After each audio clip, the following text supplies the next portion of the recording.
냉정하게 이야기하겠습니다. 우리나라 전체 가구의 절반은 흑수저. 흑수저들은 승부를 봐야 되는 거예요. 어렵지 않아요, 여러분. 1년에 한 번만 매면 한 달에 한 번씩만 차곡차곡 넣고 지난 20년간 연 한 6% 정도 수익이 났어요. 6% 수익이면 여러분 12년마다 더블이에요. 꾸준하게 연 6%요? 네. 이렇게 좋은 전략이 있는데 사람들이 그걸 안 한단 말이에요. 그거는 바로 시작할 수 있는 부분이네요. 그럼요. 너무 좋은 전략이죠. 이 정도를 모은다면 거의 노후 문제는 없어요. 돈의 역사로 또 우리 돌아오신 우리 또 프리즘 투자자문 홍춘욱 대표님 모셨습니다. 안녕하세요. 네, 안녕하세요. 코코드리님 반가워요. 요즘 제가 또 뉴스를 보니까 은퇴 후에도 오히려 다시 일을 하는 사람들이 올해 최고의 수준으로 늘어났다라는 제가 뉴스를 봤어요. 근데 그 주된 이유가 뭐 자기 개발 이런 게 아니라 가장 큰 이유는 생활비 때문에 다시 일터로 나간다라는 뉴스를 봤는데 되게 오랫동안 일을 했음에도 불구하고 노후에 생활비가 부족해서 다시 일을 하는 이런 상황이 됐는데 은퇴 후에 안정적인 노후를 맞이하려면 도대체 얼마가 있어야 되나요? 국민연금을 좀 받는다고 치고 국민연금 평균 수령액이 한 60만 원이 안 돼요. 이렇게 팩트로 때리고 시작합니다. 그러니까 100만 원 이하의 국민연금을 받으시는 분이 70몇 %예요. 70%? 그러니까 10명 중에 7분은 용돈연금 받고 계시는 거죠. 그러니까 그거 정도 받아서 생활이 되겠어요? 안 되죠. 그래서 우리나라 65세 이상 노인 가구의 40% 정도가 부부 합산 소득 150만 원 정도 이하의 소득으로 빈곤 가구라고 부르죠. 그 정도가 되는 거죠. 우리나라의 가구당 평균 소득이 한 300대거든요. 중간값이. 근데 그거 절반을 밑돌면 빈곤 가구라고 이제 우리가 부르는데 아무튼 우리가 이렇게 열심히 살았던 우리나라의 그 베이비붐 세대 또는 해방 세대가 노후 빈곤에 시달리고 있는 거는 결국 자기가 나이 들어서 얼마나 오래 살지를 일단 모르셨던 것 같고 기대 수명이 80살이 될 줄은 몰랐던 거고 여기에 이제 본인이 더 오래 직장 생활을 할 거라고 생각했었어요. 그랬는데 우리나라 대부분의 직장에서 그 은퇴하는 자이든 타이든 나오는 평균 연령이 얼마냐면 49세예요. 원래 정년 보통 한 62세 막 이러지 않나요? 공무원 공사 이야기. 네, 그렇기 때문에 이게 정말 힘들죠. 그래서 노후를 잘 보내기 위해서 필요한 돈을 최소한 50세 전후까지는 한 4억 정도로 만들어 놔야 되는데 이제 그걸 못 만드신 분들이 그렇게 많은 거죠. 왜 4억이면 그래도 괜찮냐 하면 아까 이야기한 것처럼 국민연금 100만 원 받는다 치고 왜냐면 인플레가 있으니까 100만 원 받는다 치면 한 100만 원 더 있으면 되잖아요. 빈곤 가구보다 좀 더 잘 살면 되지 뭐 아껴서 살면 되니까. 그러면 100만 원이면 연 1200만 원인데 한 4억 정도 운용을 하고 있으면 안정적으로 좀 성과를 올려줄 수 있는 그런 금융기관들에 잘 위탁을 하면 최소 3에서 한 8% 정도 성과를 낼 수 있다라고 우리가 그냥 가정을 하면 대략 4억 정도 되는 돈이면 거기에 대해서 482, 30이 하면 3,200만 원이니까 이건 되게 큰 돈이고 또 어떤 해는 수익이 좀 안 나더라도 한 3% 하면 1,200만 원. 딱 맞잖아요. 이러기 때문에 잘 보내기 위해서 필요한 돈은 한 4억 정도가 될 텐데 이제 이 4억에 우리가 빠져 있는 게 하나 있죠. 주거비가 주거비가 빠져 있어요. 그러니까 이걸 이제 월세를 낸다 그러면 생활비가 더 올라가지 않겠어요? 그러니까 그보다는 좀 더 자기 집을 가지고 있거나 지방에 단독주택 자기 집이라도 하나 가지고 계신 분은 한 4억 정도면 되는데 그게 아닌 경우에 도시 지역 특히 서울 같은 데서 이렇게 노후를 보내고 싶다 그러면 한 6억은 있어야 되는 거죠. 왜냐하면 요새 뭐 누가 빌라에 전세 누가 살아요? 월세로 가야 되는데 그 월세 비용을 좀 충당하기 위해서는 적어도 한 6억 정도. 근데 한 6억 정도면 넉넉한 돈이긴 한데 여기에 이제 리스크가 하나 있는 게 인플레. 맞아요. 특히 주거비 인플레. 그렇죠. 월세도 이제 계속해서 올라갈 수 있으니까. 그러니까 제가 지금은 이제 좀 살만하니까 그 유럽에 있는 큰 도시에 가서 한 달 살기 한번 해봤거든요. 그게 이제 꿈이잖아요. 돈을 모은 목표가 그런 거잖아요. 네, 그래서 대형 박물관 근처에서 이제 한 달 살아봤어요. 근데 대략 저희가 계산을 한번 해보니까 거기 가서 호텔이나 이런 데를 묵는 거나 달리 임대를 그런 데서 제가 묵었던 방 같은 데서 이렇게 하려면 월 500 정도 들더라고요. 그러니까 그게 선진국 비용이 대략 파리 같은 경우는 한 400 들고요. 그럼 우리가 그렇게 되지 말라는 보장이? 주거비만? 네. 이런 걸 생각하면 저는 앞으로 제일 걱정이 사실 우리나라 뭐 외식비 근데 그렇게 뭐 외식비가 정말 많이 올랐냐 그렇게 하면 사실 요새 좀 올랐지 그 몇 년 못 올랐잖아요. 그죠? 가격 파괴 이런 것도 많았고 그런 걸 생각해 보면 결국 인플레이션을 감안해 본다면 인출하는 돈보다 자산이 더 늘어나야 되니까 그러면 한 8억 정도면 굉장히 넉넉한 돈이 아니겠나 그렇게 볼 수 있는 거죠. 그러니까 서울 생활 주거비 및 인플레를 감안했을 때는 한 8억 정도. 그러면 이제 지금 현재 8억이면 우리나라 사람들이 못 사는 사람이 되게 많아요. 되게 많으니까 1등부터 100등까지 가구가 있어요. 그리고 우리나라가 2천만 가구가 있어요. 네네. 왜냐하면 3명 정도 산다고 생각하시면 돼요. 그래서 2천만 가구가 있는데 그중에서 1,000만 등 정도 되는 집이 순자산이 얼마일 것 같으세요? 네, 2억이 안 돼요. 좀. 2억이 안 돼요? 네. 그러니까 상당히 힘든 목표예요. 10억 넘으면요, 상위 10%예요. 그래서 지금 제가 방금 말씀드린 게 상위 20% 되자 이야기를 길게 한 거예요. 보통 이런 얘기 하잖아요. 부자의 기준만 물어볼 때 요새는 10억이면 부자도 아니다. 한 50억, 100억 원 있어야 이런 이야기 하는데 이게 다 거짓부렁입니다. 그런 이야기 하는 사람들은 현실을 하나도 모르는 사람들. 특히 이게 작년 통계거든요. 근데 올해는 아마 주가도 3월 통계로 다 내는데 3월에 주가도 빠져있고 집값도 빠져있는 상태로 나왔으니까 커트라인이 더 내려갔을 거예요. 올해. 이게 지금 커트라인이에요. 그래서 진짜 상위 1% 부자들의 평균은 한 60억 그러지만 커트라인은 27억 8억이에요. 상위 10% 부자 커트라인도 10억이 안 돼요. 20% 같은 경우는 당연히 그 절반 5억, 6억 그런 식으로 내려갑니다. 대부분의 사람들의 평균적인 그런 순자산은 2억 정도 전후도 안 되고요. 그 말을 집값 거꾸로 포함한 거잖아요. 그럼요. 어쨌든 대출은 빼고 그 순자산으로. 밑에 있는 2억 밑으로 가시는 분들은 지방에 주택을 보유하시거나 전세 보증금이죠. 그리고 마이너스이신 분들도 우리나라 전체 가구의 상당수입니다. 부채가 더 많은 순자산이. 그러니까 그게 현실이거든요. 그렇기 때문에 제가 이렇게 뼈 때리는 일을 좀 하고 있는 거고요. 사람들이 뭐 10억, 20억 그렇게 목표를 잡으면 로또밖에 없어요. 아니면 로또성 주식밖에 없어요. 그러다가 패가 망신하잖아요. 솔직히 말해서 로또 사면 누가 제일 좋아요? 로또 판매상이 제일 좋지. 뭐 어디 뭐 로또 명당 거의 많이 사서 된 거지. 그게 뭐 다 확률 게임인데 여러분 잘 아시잖아요. 정말 돈 없는 사람들이 모아가지고 한 명 부자 만들어주는 게 로또잖아요. 그거 왜 하고 있어요? 그리고 주식도 마찬가지야. 맨날 테마주 고점에 정말 잘 팔 자신 있어요? 또 내가 샀던 테마가 지금이 설거지 타이밍이라는 건지 아니면 정말 매집 타이밍인지를 어떻게 알아? 그렇다면 지금 말씀하신 게 도시생활자 기준으로 봤을 때 특히나 인플레이션까지 주거비 인플레이션까지 합쳤을 때 8억 정도는 있어야지 좀 여유 있는 그런 노후를 보낼 수 있다. 자녀에게 은수저 정도는 되는 거죠. 결혼할 때 전세자금도 좀 보태줄 수 있는. 그러면 은수저입니다. 그리고 우리나라 전체 가구의 절반은 흑수저. 2억 이하니까. 왜냐하면 자기 노후까지 그 생계나 이런 것들에 있어서 자녀의 도움이 필요하면 필요하지 안 되잖아요. 그리고 또 2억에서 아까 이야기했었던 한 6억이나 그 정도까지 가면 이제 나 노후까지는 문제 없는데 자녀들 도움은 못 주죠.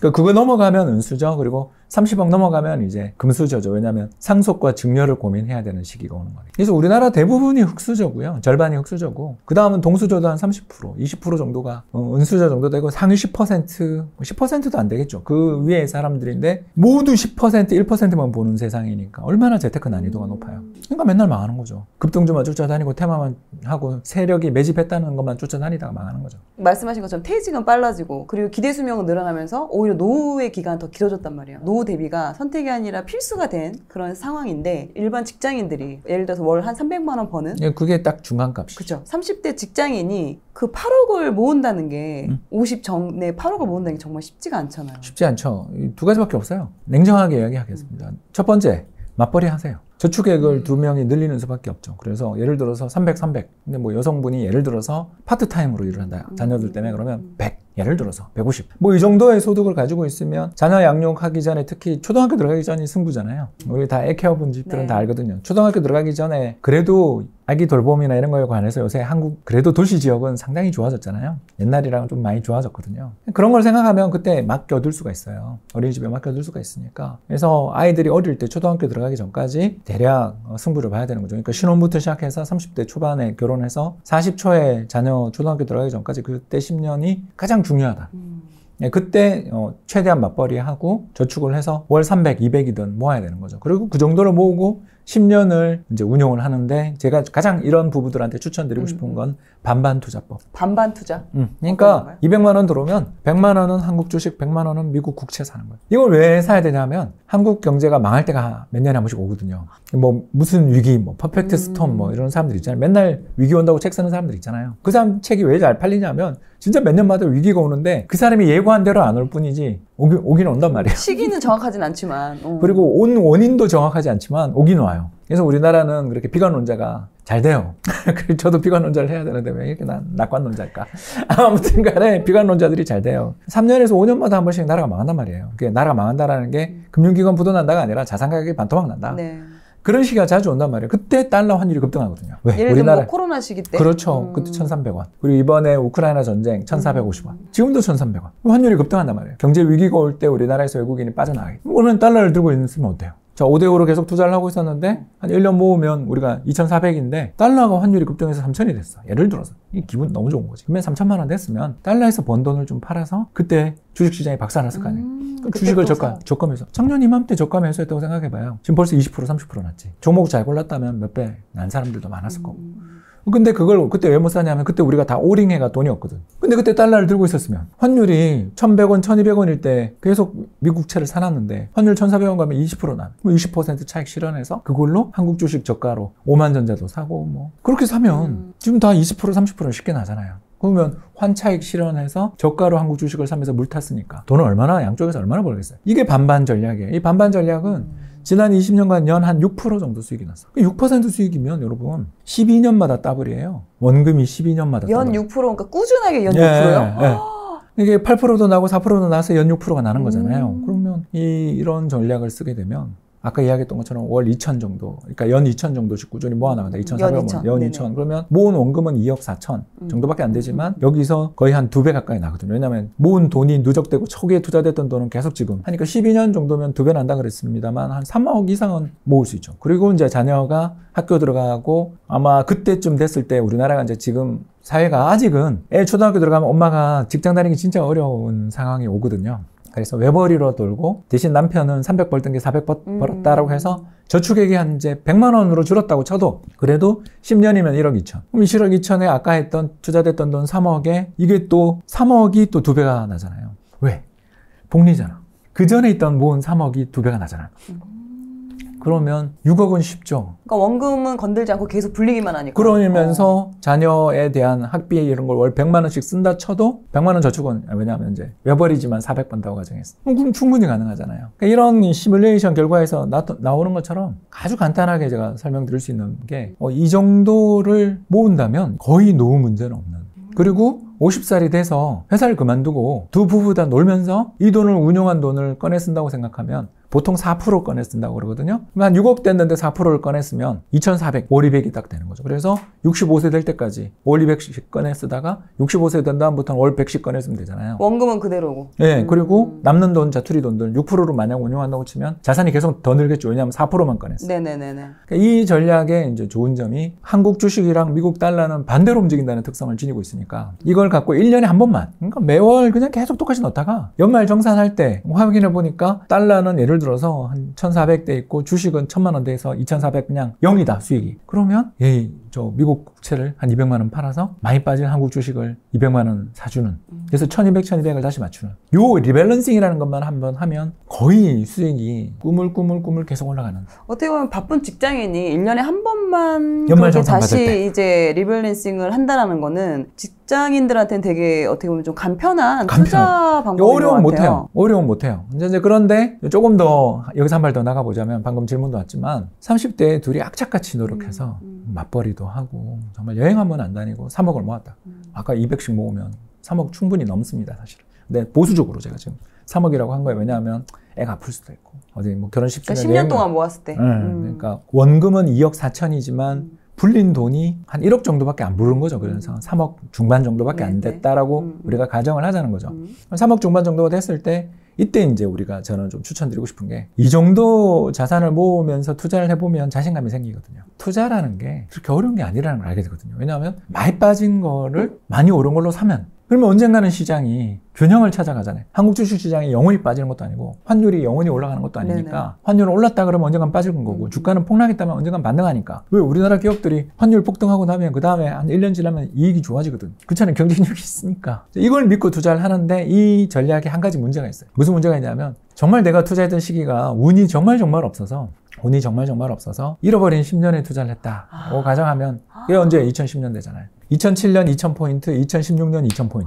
10년 동안 한 1%도 안 올랐거든요. 물론 빠질 때마다 저가 매수를 했기 때문에 수익은 나요. 이게 좋은 점이에요. 달러를 들고 있다가 환율 급등하고 주가 조금만 빠지면 달러 팔고 한국 주식을 저가 매수하니까 사들인 단가가 내려가기 때문에 수익은 나요. 그러나 수익이 그렇게 크게는 안 나겠죠. 자, 이 문제를 해결할 방법이 있어요. 또 돈도 모였기 때문에 이제는 정말 굴리는 게 훨씬 더 중요해졌거든요. 그럴 땐 투자 3분법. 이건 간단해요. 계산을 쉽게 하기 위해서 3억이다 그러면 1억은 한국 주식 똑같아요. 그 다음 1억은 미국 주식을 사는 거예요. 그리고 마지막은 미국 국채를 사는 거죠. 자, 이렇게 하면 전체 자산의 3분의 2가 주식이죠. 그리고 한국 주식 시장이 좋을 때 미국 주식이 안 좋을 때가 많고, 미국 주식 시장이 나쁠 때 한국이 좋을 때가 많죠. 대표적인 게 2000년대. 이때는 미국이 10년 내내 잃어버린 10년이었어요. 나스닥 지수가 역사적 고점에서 반토막 난 상태로 기고 있었어요. 그런 시기에는 한국 주식이 그때 4배 났거든. 4배 났어요. 500포인트가 와. 2000포인트 됐어요. 반대로 지난 10년은 미국은 잘 가는데 우리는 뭐 이제 2600으로. 우린 별로 못 올랐죠. 네네. 자, 그러면 둘 다가 왔다 갔다 하니까 둘 다 사면 되는 거예요. 그리고 주식에 투자를 한 데 따르는 리스크가 생기잖아요. 주가라는 게 그거를 이제 미국 국채로 커버한다. 그리고 또 전체 자산의 3분의 2가 뭐예요? 달러지. 달러는 안전자산이잖아. 안전자산이니까 한국 주식시장 좀 나쁘더라도 달러에서 벌면 되잖아. 이게 기가 막히죠. 밸런스가 굉장히 좋아요. 어떻게 보면 한쪽으로 치우치지 않았기 때문에 엄청 높은 수익을 내긴 어려울 수 있지만 그래도 적정한 수익을 내면서 또 안정성까지 어느 정도 커버할 수 있는 예, 이거는 지난 20년 투자네요. 동안 연평균 수익률이 한 7% 이상 나요. 왜? 주식 비중이 높으니까. 자, 그러면 말씀하신 게 3억을 기준으로 말씀해 주셨잖아요. 네. 근데 이거를 3억이 있기 전에 그냥 이렇게 적립식처럼 월 적금 드는 것처럼 이렇게 지금부터 준비를 해도 되나요? 그럼요. 주식을 사는 게 제일 좋지만 우리가 못 견디니까 이 전략을 제가 추천하는 거죠. 주식은 내가 꼭 사고 나면 물리지 않아요. 그러니 제일 좋은 게 주식 적립 투자죠. 알지만 안 돼요. 그게 될 것 같으면 제가 추천하는데 작년에 주식시장이 고점에서 30% 폭락할 때 그때 주식 산 사람이 정말 얼마나 되겠어요. 아마 적립 투자 다 포기하셨을 거예요, 그때. 그걸 도와드리는 방법이 반반 투자인 거죠. 그래서 적립 투자할 때는 반반 투자가 최고예요. 100만 원씩 100만 원씩 한국 주식, 미국 국채 쭉 사다가 1년 딱 지난 다음에 1200 넣었는데 수익이 어떻게 됐나? 1년에 한번 우리가 그거 해보는 거죠. 가계부, 금융 가계부를 작성했는데 3000이 됐네? 이러면 이제 번 걸 못 벌은 애한테 넣어주는. 1년에 한 번만 매매하면 돼. 나머지는 적금 들듯이. 그게 또 그 증권사 계좌나 이런 데다가 예수금을 넣기만 하면 예약 주문 같은 것들이 다 가능하기 때문에 혼자 그렇게 몇천, 몇 원 그런 거 신경 안 써도 돼요. 100만 원씩 사는데 그게 뭐 거래 비용 그런 거 신경 쓸 필요 없이 한 달에 한 번씩만 차곡차곡 넣고 또 그러다가 보너스 나온 달에는 좀 더 넣고 예금 풍차랑 비슷한데 수익은 훨씬 좋은 거죠. 그럼 미국 국채 같은 경우는 일반 저희가 그 증권사에서 살 수가 있는 건가요? 예, 미국 국채 선물이라는 걸 사면 됩니다. 아, 미국 국채 선물. 예, 그 상품명이 그런 건가요? 그 수수료가 굉장히 저렴해요. 0.01%인가 그럴걸요? 이거 뭐 최고죠. 이거 사기 싫으면 이게 또 무섭다. 그러면 SOFR. 이게 뭐냐 하면 미국 예금을 상장시켜 놓은 거. 외화 예금 상장시켜. SOFR. 이것도 좋고요. 뭐 다 좋아요. 아무튼 핵심은 원화 자산만 사면 안 되고 달러를 같이 사라. 그리고 투자 상품법은 달러를 3분의 2 정도 사라. 이렇게 보는 거죠. 반반 투자는 한국 주식, 미국 국채. 그리고 상품법 투자는 미국 주식, 한국 주식, 미국 국채. 그렇죠. 이렇게. 이거 정말 좋은 전략이에요. 자, 이제 그러다가 이게 연 한 7% 수익이 나니까 자, 3억에 애 키우느라 돈 한 푼 더 못 모은다 하더라도 10년 지나면 6억이 되는 거죠. 그리고 인출을 7% 인출 안 한다면 자산이 계속 쌓이겠죠. 수익률이 7%니까. 이렇게 좋은 전략이 있는데 사람들이 그걸 왜 안 한단 말이에요. 왜 안 할까? 일단 이런 게 있다는 것도 모르고요. 두 번째, 그 처음에 아까 이야기했던 3, 4억 정도의 시드머니 만드는 게 너무 힘드니까. 맞아요. 그래서 젊을 때, 재테크는 젊을 때 시작을 해야 되는 거죠. 특히 이런 흑수저들의 또 문제가 하나 더 있어요. 한 40대 되면 부모님 나이 70이에요. 맞아요. 부모 보양비. 네, 그게 나가기 때문에. 그래서 제가 아까 40대 저축은 거의 기대 안 하고 이야기하잖아요. 애 또 사교육 시켜야 될 수도 있고요. 애가 공부가 어중간하면 사교육비가 나가거든요. 아주 잘하거나 아주 못하면 상관이 없는데. 그걸 또 본인이 보내달라고 하면 안 보낼 수가 없죠. 안 보낼 수가 없죠. 또 학원에 친구가 있어요. 어쩔 수가 없잖아요. 지금 제가 중2를 하나 키우고 있어서 잘 알고 있어요.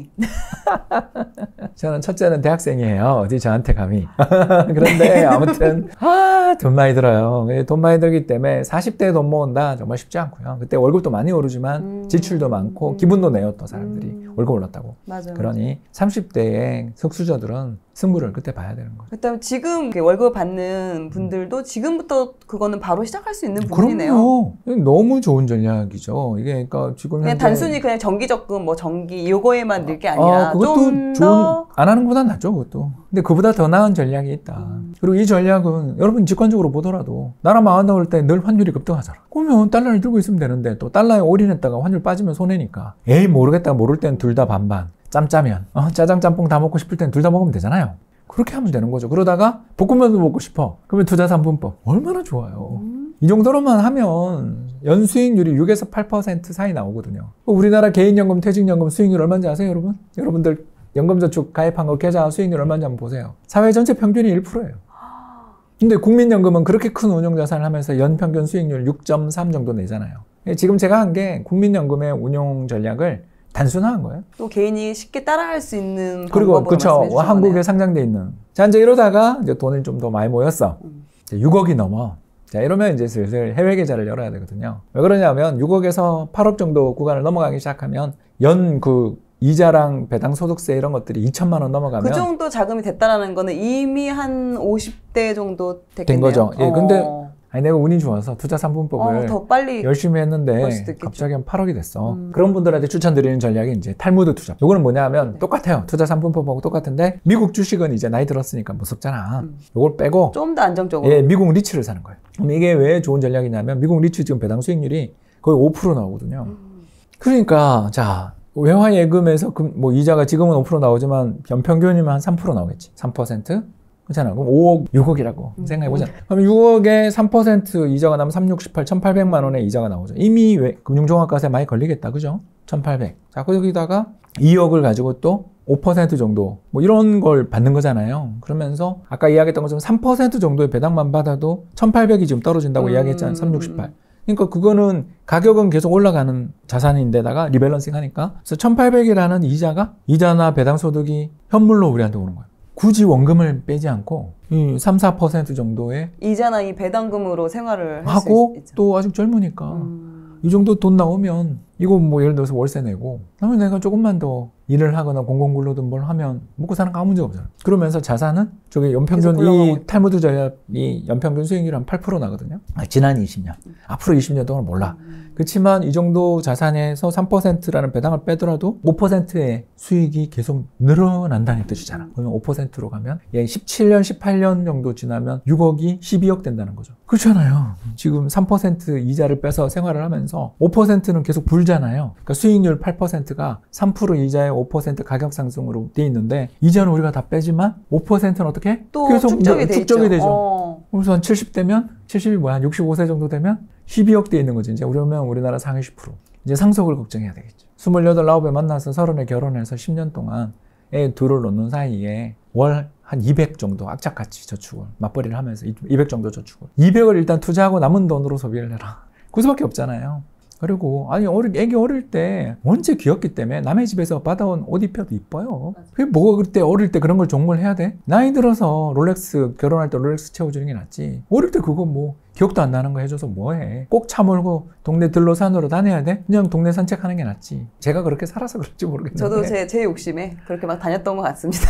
저도 뭐 참 여행 좋아하는 사람이지만 이제 이걸 여행을 영원히 다니지 말라가 아니라 세레머니 때 한 번씩 하자. 그러니까 예를 들어서 1억에 우리 한번 지방 한번 제주도, 2억에 일본, 4억에 동남아, 8억에 하와이, 16억에 유럽 한 달 살기 이렇게 하라는 거죠. 그런 게 있으면은 또 더 자극이 돼서 동기부여가 돼서 다 2배가 될 때, 예, 자산이 배가 될 때, 모을 수 있을 것 같아요. 예, 자산이 배가 될 때, 그리고 32억 되면 정말 한 달 살기 한번 하실 수도 좋잖아요. 이 개인이 연 6%를 꾸준하게 낸다는 거는 국민연금, 상당히 어렵거든요. 국민연금은 그 어려운 걸 99년부터 지금까지 24년 동안 했잖아요. 올해 벌써 9% 벌었어요. 6월까지. 그게 왜 가능하냐? 그건 별다른 전략이 없어. 얘네가 국민연금이 제일 잘한 게 뭐냐면 자산을 2개, 3개 정도로 배분해 놓고 많이 빠진 거를 물타요, 계속. 언젠가는 오르겠지 하면서. 물론 욕먹지만 우리끼리 올해 수익이 마이너스 났네? 10년에 한 번 그럴 수도 있지. 참을 수 있는데 국민들은 안 참으니까 국민연금은 되게 보수적으로 운용을 해서 6%. 근데 우리는 아까 이야기했던